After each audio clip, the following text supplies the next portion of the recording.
గురించి కానీ ఈ ఊరి గురించి మాట్లాడే అర్హత మాకు లేదు, పోయింది. కాబట్టి నేను రెండు మాటలు మాట్లాడతాను. ఈ కలియుగం సినిమా గురించి మా డైరెక్టర్ గారు రాజనరేంద్ర గారు, అలాగే డిఓపి బాబు గారు, వీళ్ళ పడ్డ కష్టం అంతా ఇంత కాదు. ఎందుకంటే నేను 12 రోజులు పనిచేశాను జగిత్యాల అడవుల్లో. అలాగే మల్లికార్జున రెడ్డి గారు, విష్ణువర్ధన్ రెడ్డి గారు డబ్బులకి ఎక్కడా కూడా వెనకాడకుండా సహకరించారు. అలాగే నా తోటి నటులు, నా మనవరాలు నాగదుర్గ, అలాగే ఈ పిల్లలందరూ కూడా ఎంతో సహకరించారు.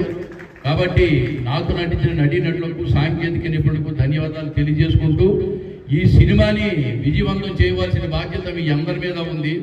సినిమా రిలీజ్ రోజున మార్నింగ్ షోకి హౌస్ఫుల్ అవ్వాలని, హౌస్ఫుల్ అయిన తర్వాత సినిమా బాగుందని పబ్లిక్ టాక్, మౌత్ టాక్ వెళ్తే డెఫినెట్గా సినిమా ఆడుతుందని నా అభిప్రాయం. కాబట్టి మీ అందరూ కూడా మొట్టమొదటి రోజు మార్నింగ్ షో చూసి ఈ సినిమా విజయవంతం అయిందని చెప్పి అందరికీ చెప్పవలసిన బాధ్యత మీదని చెబుతూ, నేను ఒకటే మాట చెప్తాను. మన తెలుగువాడి గొప్పతనం గురించి ఒక్క పద్యం నారాయణ రెడ్డి గారు రాశారు, మన తెలంగాణ ముద్దుబిడ్డ.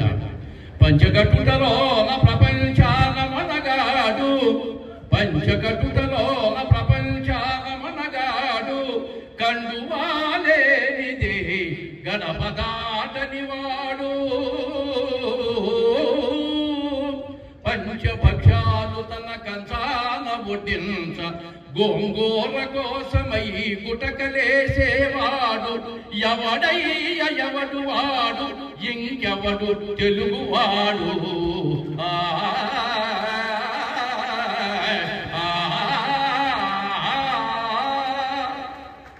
మరొకసారి ఈ సినిమాలో ఒక ముఖ్య పాత్రగా నాకు అవకాశం ఇచ్చినటువంటి మా డైరెక్టర్ గారు రాజనరేంద్ర గారికి, అలాగే నిర్మాతలకు, మా డిఓపి బాబు గారికి ధన్యవాదాలు తెలియజేసుకుంటూ సెలవు.